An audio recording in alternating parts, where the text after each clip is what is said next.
Hello, I'm Paul Michelman, Director of Content for Harvard Business Digital, and I'm here today with David Kester, CEO of Design Council. David, thanks for joining me. It's a pleasure, Paul. Okay, great. Well, I think you're going to be in a great position to help us fulfill our mission today, which is to help managers deal with the most fundamental issues that pertain to leading innovation in their companies. So to get us going, name 2 things you believe every leader must do to facilitate ongoing innovation. Yeah, well, I think the first thing probably is they've got to create a culture in the business which allows innovation to take place. And what is that culture? It's something to do with openness. It's something to do with allowing ideas to be fostered. It's about allowing creativity to flourish. But also it's about creating controls around that too. So I think it's the first thing is it's the culture of innovation, and that has to come from the top. And the second thing is then the habits, because it's all very well to have the culture, but actually unless you've really got the rigor in the processes, in your recruitment strategies, that you've got it flowing right through your business. You know, it's how you hire your talent and understanding what an innovation culture is and building it into your HR policy. Or it's how you understand innovation and build it into your finances so that actually you understand how you're managing risk and governance within the business. So everybody then has to own it, build it into their habits and processes.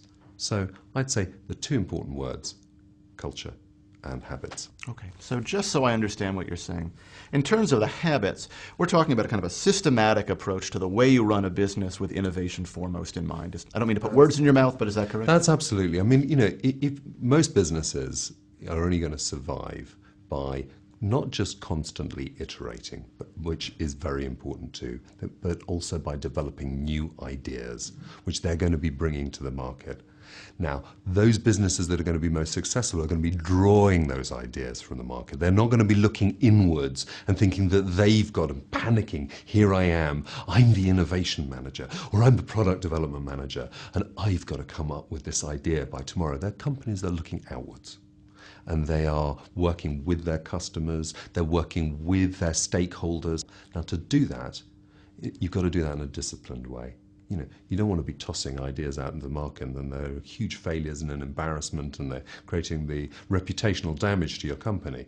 You're going to do it in a controlled way and you're going to manage that properly. So that's then about having rigorous process around the early stages, around having ideas, many, about honing ideas down, often actually not even just about having the ideas, but understanding the problem that you've got in the first place, and using good process to understand the very nub of your problem. Maybe your problem, actually, you know, that famous saying, you know, people don't want a 6-inch drill, they want a 6-inch hole. Really understanding what it is that the consumer wants in your particular area.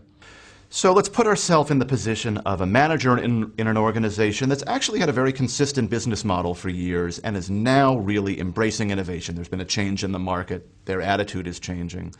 But they're beginning to encounter resistance from longtime employees who are used to doing things a certain way. What advice do you give to that manager on bringing people along with the new spirit? Well, I think probably the most important thing is always to maintain some leadership from on top and recognize and talk about the issues. Communication is everything. And create control so that people don't feel totally intimidated by the changes. You know, things, you know, you can chunk things down. Things don't need to look like these are monumental cliff edges within a business. You can say, we're going to have a look at what these possibilities might be.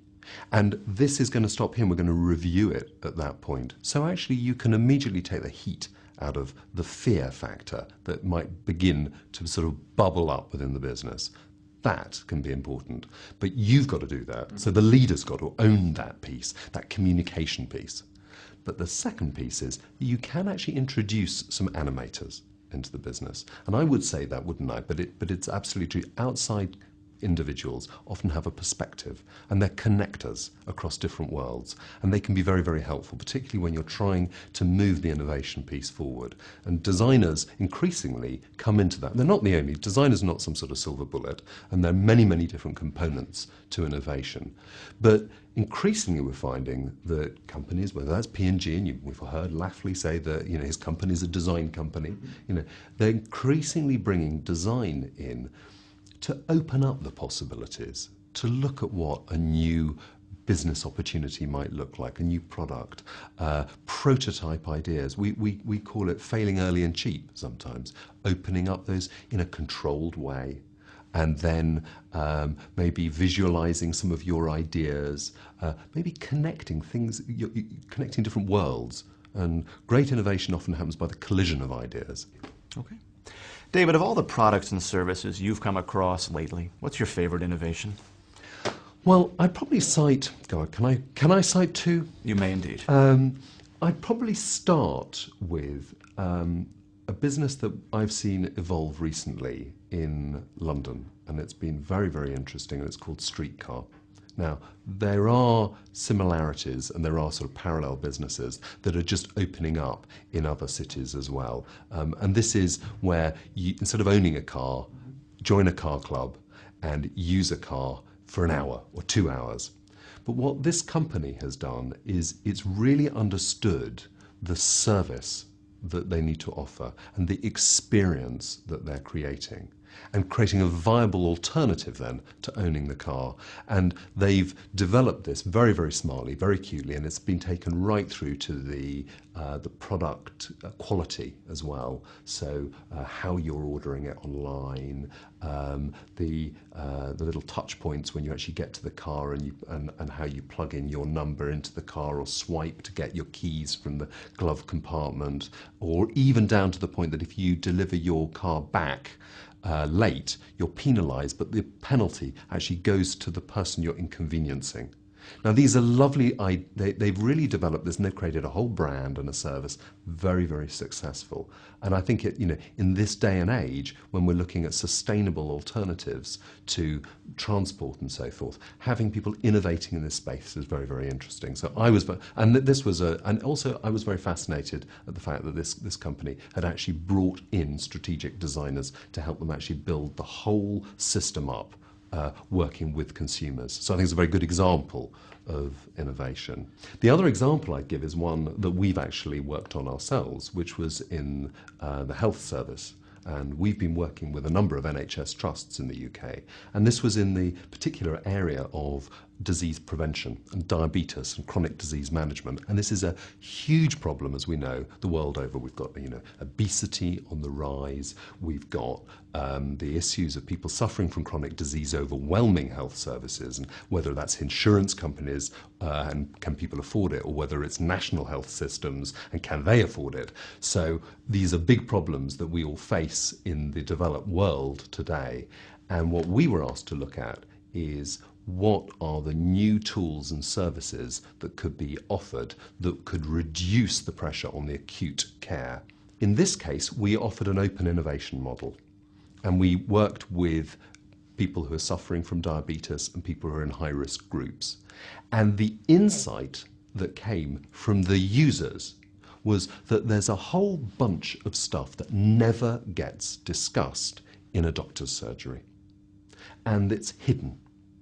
And there's a lot of different variables out there.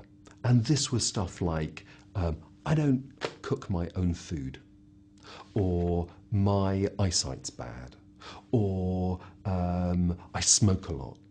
And a whole stream of insights which were coming from users.